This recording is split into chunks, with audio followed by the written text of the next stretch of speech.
Welcome to this new training series about how to mix live music. We're going to cover many techniques for getting the most out of a mixing console, whether it's analog or digital, and how to produce a sound that is satisfying to the musicians and the audience, and of course you, the sound engineer. We're going to be working closely with Yamaha's MGP32X hybrid analog console and the TF3 digital mixing console. Both feature 24 mic preamps, additional stereo input channels, built-in effect units, some graphic EQs, compressors, and connection with various Apple iOS devices. You will learn how to use each feature of these mixing consoles and how to apply them practically to your regular music mixing jobs. We have lots of tips, tricks, advice, and experience to share with you, spread across more than 20 short video tutorials. We're going to cover topics like gain structure, how to use EQ, panning, groups, using auxes for stage monitoring, compression, effects, running a sound check, and recording your mix. When you know what you're doing, mixing live music becomes a whole lot more enjoyable and creative. But first, let's remind ourselves, why do we need to mix music? Well, generally, it's because the size or shape of the venue is not suitable for the performance to be heard clearly by the whole audience purely acoustically. In addition, the sounds produced by each instrument or voice may not be evenly balanced, so every performer will need varying levels of assistance for the group to be heard in a cohesive manner. For example, a solo violin will need more amplification than a trumpet, while an electronic keyboard will be completely reliant upon amplified sound. Have you ever been at a pop or rock concert when the sound suddenly stops? The bigger the gig, the bigger the problem. But often the entertainment is totally ruined until the sound returns. Even when there are just 50 people in a room, it can be difficult to listen to an unamplified voice. PA, public address, has become an important part of our lives. Whenever a number of people gather for entertainment, worship, learning, or debate. And whenever there are two or more sources of sound at the same time, we need a mixer. Have you ever been to an event that was almost ruined by a poor sounding mix? Perhaps too much howling feedback, maybe vocals that couldn't be heard clearly, or one instrument that was so loud it masked the sound of the others. Well, be determined to not let that happen to any event you're working at.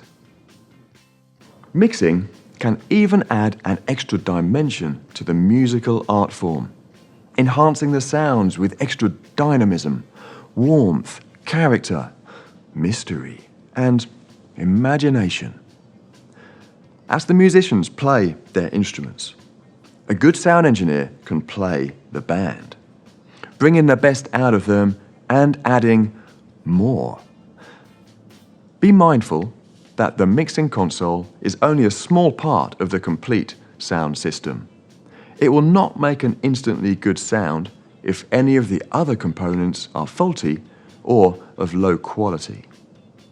So, what are these other important elements of the sound system? Well, if the musicians and musical instruments are already making a good sound, that's a great start. Then there are the microphones. Are they the best types to use and in a good position to pick up the sound? All the cables must be in good condition. They are the cause of most problems and failures.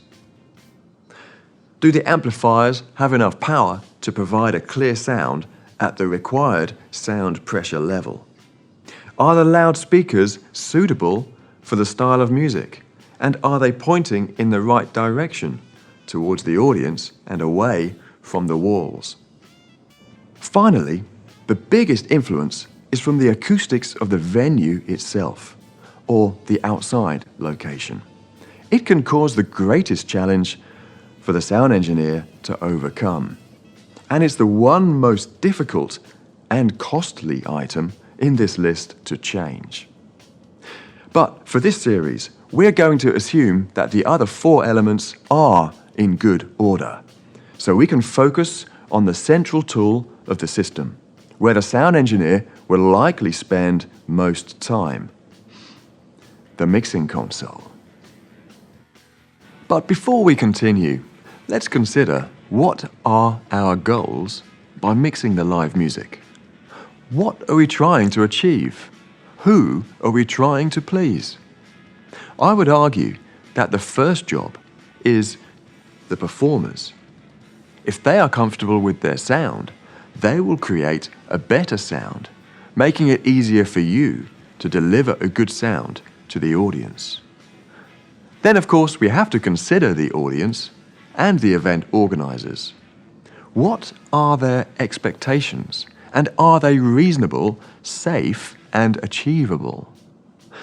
Should we aim to recreate the sound of the band just like their latest CD or download? Should we provide high-energy sound to motivate the audience to dance?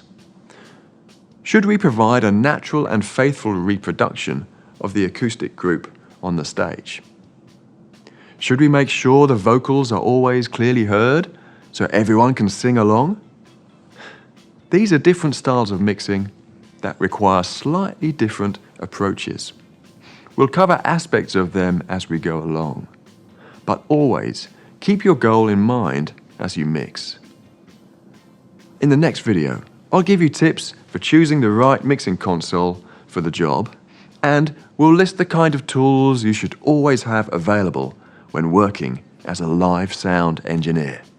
See you then.